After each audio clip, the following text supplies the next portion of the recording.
During the Great Northern War 1700 to 1721, up to 40% of Latvians died from famine and plague. Half the residents of Riga were killed by plague in 1710 to 1711. The capitulation of Estonia and Livonia in 1710, and the Treaty of Nystad, ending the Great Northern War in 1721, gave roots to Russia. It became part of the Riga Governorate. The Latvia region remained part of the Polish-Lithuanian Commonwealth, as in Flanty Voivodeship, until 1772, when it was incorporated into Russia. The Duchy of Kurland and Semigalia, a vassal state of the Polish-Lithuanian Commonwealth, was annexed by Russia in 1795 in the Third Partition of Poland, bringing all of what is now Latvia into the Russian Empire. All three Baltic provinces preserve local laws, German as the local official language, and their own parliament, the Landtag.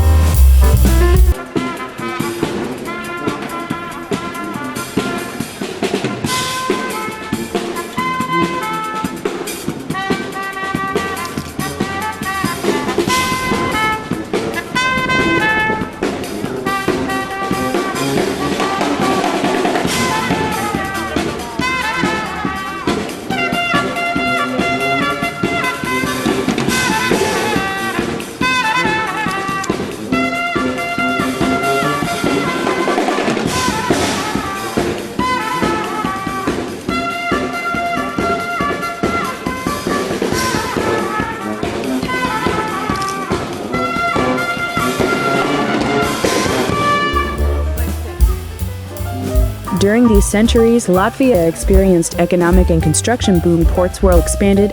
Riga became the largest port in the Russian Empire. Railways built, new factories, banks, and a university were established. Many residential, public theaters, and museums, and school buildings were erected, new parks formed, and so on.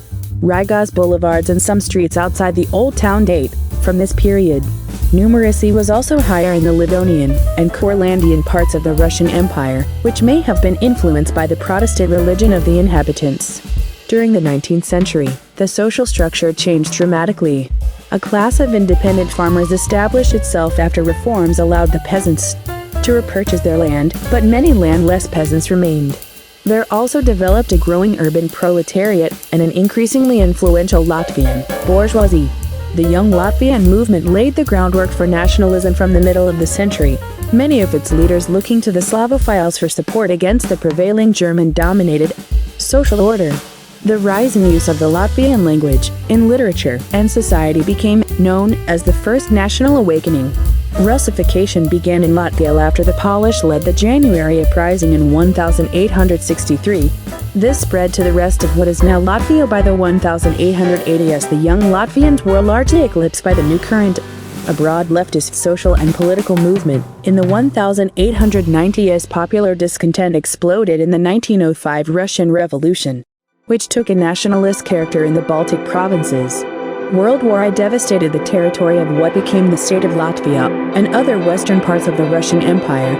Demands for self-determination were initially confined to autonomy, until a power vacuum was created by the Russian Revolution in 1917, followed by the Treaty of Brest-Litovsk between Russia and Germany in March 1918, then the Allied armistice with Germany on 11 November 1918 in Riga. The People's Council of Latvia proclaimed the independence of the new country, and Karolis Ulmanis was entrusted to set up a government, and he took the position of Prime Minister.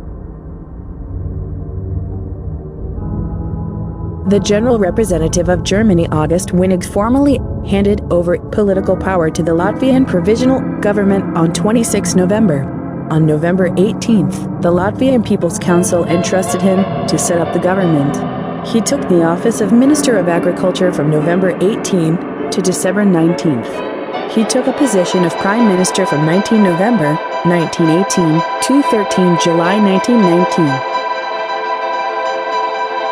The War of Independence that followed was part of a general chaotic period of civil and new border wars in Eastern Europe.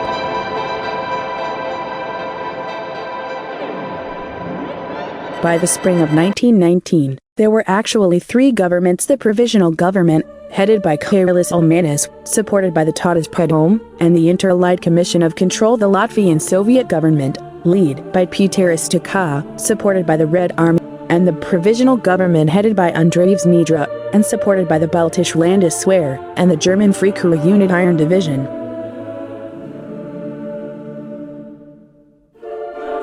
Estonian and Latvian forces defeated the Germans at the Battle of Wenden in June 1919, and a massive attack by a predominantly German force, the West Russian Volunteer Army under Pavel Berman-Avalov, was repelled in November. Eastern Latvia was cleared of Red Army forces by Latvia and Polish troops in early 1920. From the Polish perspective, the Battle of Daugavpils was a part of the Polish-Soviet War.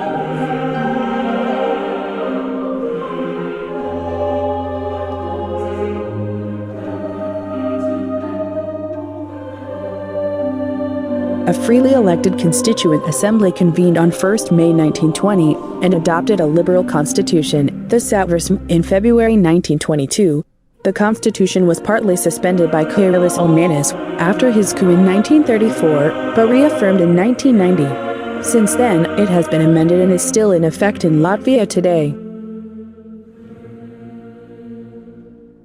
With most of Latvia's industrial base evacuated to the interior of Russia in 1915, radical land reform was the central political question for the young state.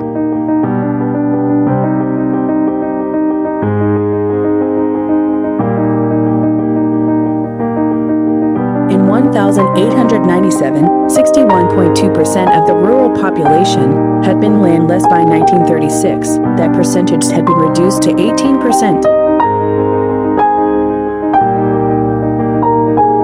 By 1923, the extent of cultivated land surpassed the pre-war level.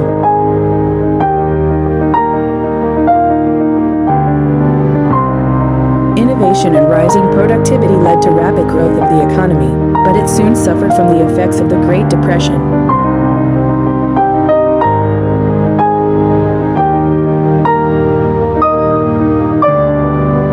Latvia showed signs of economic recovery, and the electorate had steadily moved toward the center during the parliamentary period.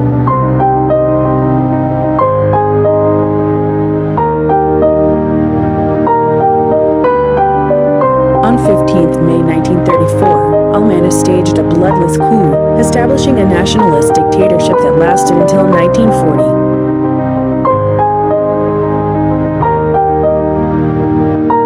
After 1934, Ulmanis established government corporations to buy up private firms, with the aim of Latvianizing the economy.